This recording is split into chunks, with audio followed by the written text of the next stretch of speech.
Hey everyone, welcome back to the channel. This is Imran and welcoming you all to another study vlog as a CBSE 12th grader. So basically this is the vlog of 19th of November 2025. Of course 2026 की तो नहीं होगी, 2025 की है. तो आज पहला दिन था जिस दिन मैंने बिना टू डू लिस्ट बनाए काम स्टार्ट किया. सो क्लैपिंग फॉर मी. एनीवेज, तो बैक टू द व्लॉग. तो मैं यहाँ पे सेमीकंडक्टर के लेक्चर 2 के नोट्स कंप्लीट कर रही थी. And if you are thinking कि इसने तो पहले ही कर लिए थे, हाँ भाई कर लिए थे, पर जब मैंने देखा उन नोट्स को तो आई रियलाइज़ कि मैंने इसमें बहुत ज़्यादा गलतियाँ कर रखी हैं इन नोट्स में. उन नोट्स में मैंने बहुत ज़्यादा गलतियाँ कर रखी थी. मुझसे डायग्राम्स भी नहीं अच्छी बनी थी. उस दिन मैंने ज़्यादा ध्यान से नहीं बनाई थी, तो आज मैं इनको लेके बैठ गई थी.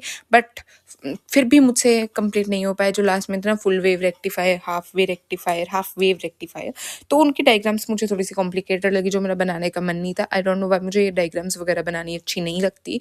सो दैट्स वाई मुझसे नहीं बनी. वैसे लिखनी तो मुझे थ्योरी भी नहीं अच्छी लगती. एनीवेज, डायग्राम्स बनानी ज़्यादा मुश्किल है थ्योरी लिखने से भी. थ्योरी याद करने में डिफ़िकल्ट होती है और डायग्राम्स बनाने में. एनीवेज, तो यहाँ पे मैं वहीं कर रही थी. एंड इसके बारे में और क्या बताऊँ. फाइनली उसके बाद मुझे एक दिन और इस सेमीकंडक्टर्स पे देना पड़ेगा.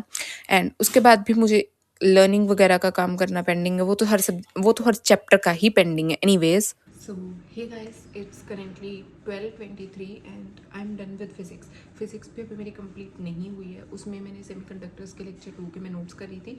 वो भी मेरे 3 स्लाइड्स रह रही हैं. उसमें बहुत कॉम्प्लिकेटेड डायग्राम्स थी. वो मुझसे अपनी डायग्राम्स नहीं बन रहे. आई नो तुम्हें बहुत ज़्यादा बैकग्राउंड नॉइज़ आ रही होगी. एक सेकेंड, सॉरी. यहाँ पे बैकग्राउंड नॉइज़ आती रहती है क्योंकि यहाँ पे खिड़की है ना, तो बाहर से सब आवाज़ें यहीं पे आती हैं. एंड सेकेंडली पंखा भी ऑन है, तो यार सुन लो, मैं पंखा बंद करने कहाँ जाऊँ.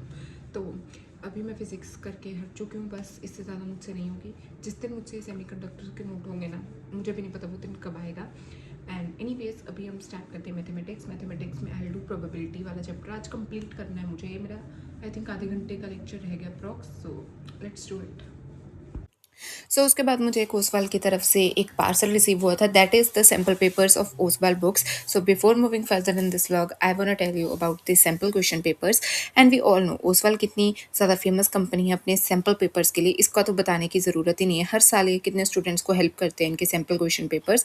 सो मुझे ये चारों मिले थे, चाहे हमारे चारों सब्जेक्ट्स के, physics, chemistry, mathematics and English. So let's have a look on them. तो तुम्हें मैं चारों दिखाती हूँ कि कैसे थे ये.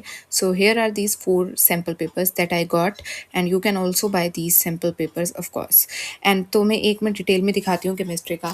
तो फर्स्टली तुम्हें मिल जाएगा कंटेंट, जिसमें सब पेज नंबर वगैरह ऑफ कोर्स होगा कि कौन सा सैम्पल पेपर किस में है.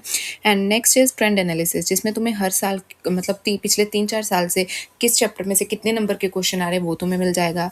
उसके बाद तुम्हें मिलेगी एक प्रेडिक्टिव एनालिसिस कि कौन सा चैप्टर इस साल के लिए इंपॉर्टेंट है.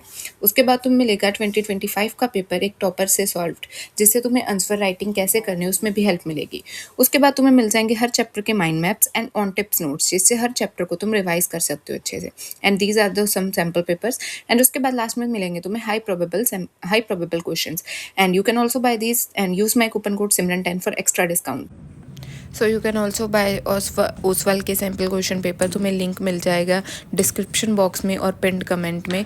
तो उसके बाद मैंने फाइनली जो मैंने बताया था वीडियो में कि मैं मैथ्स पढ़ूंगी. So I started with maths and ignore the mess जो मैंने पीछे वहाँ पे बेड पे लगाया पड़ा है. क्योंकि अगर मुझे ना एक थोड़ी सी प्रॉब्लम है कि जहाँ पे मुझे साफ जगह दिखती है वहाँ पे मैं अपनी किताबें खिलार देती हूँ, किताबों से मेस क्रिएट कर देती हूँ. एनीवेज, तो यहाँ पे मैं मैथ्स में कर रही थी प्रोबेबिलिटी. एंड फाइनली आज मेरा ये प्रोबेबिलिटी कंप्लीट हो चुका है. एंड ये लास्ट वाला टॉपिक मुझे ईजी लगा. वो था ना, मैं भूल चुकी हूँ कि कौन सा था. हाँ, प्रोबेबिलिटी डिस्ट्रीब्यूशन रैंडम वेरिएबल. ये टॉपिक मुझे इजी लगा. बस इस चैप्टर में मुझे वो बेस थ्योरम वाला ही डिफिकल्ट लगा, बाकी तो ठीक है. हाँ भाई, एक इसमें मल्टीप्लिकेशन बहुत है. मैं जब ये सॉल्व करी थी ना, मैं मल्टीप्लिकेशन कर ही नहीं रही थी. सीरियसली, बस मैं ऐसे इज इक्वल टू पाके डैश लगा के आंसर. क्योंकि मल्टीप्लिकेशन तो मैं स्कूल में कर लूँगी, मुझे इतने अपने आप पे भरोसा है. बस मुझे ये था कि मुझे थ्योरी वगैरह लिखनी थी, कि जैसे तुमने देखो मैं पिछले क्वेश्चन में थ्योरी वगैरह अच्छे से लिख रही थी. क्योंकि थ्योरी मुझसे नहीं लिखी जाती मैथ्स में. बाकी सब्जेक्ट्स में तो आई मैनेज, बट मैथ्स में थ्योरी लिखना मेरे लिए थोड़ा सा डिफ़िकल्ट हो जाता है.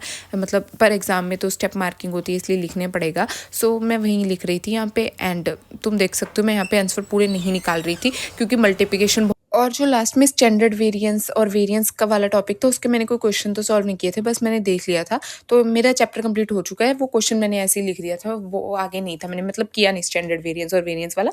लेक्चर वाइज मेरा कंप्लीट है, वो तो मैं एनसीईआरटी टाइम कर लूँगी।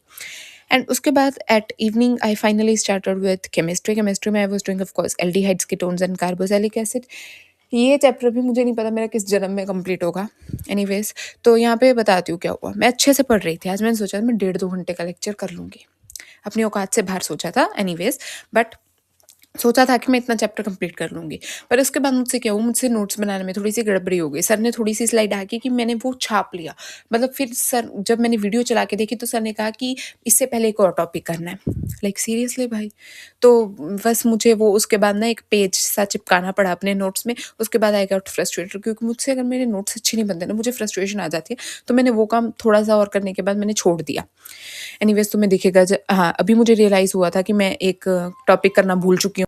So anyways, that is it for this vlog, guys. Hope you guys like this one. If you are new, make sure to subscribe and like this video. And मिलते हैं next video में, तब तक के लिए bye bye, take care and see you again in the next vlog. Bye bye.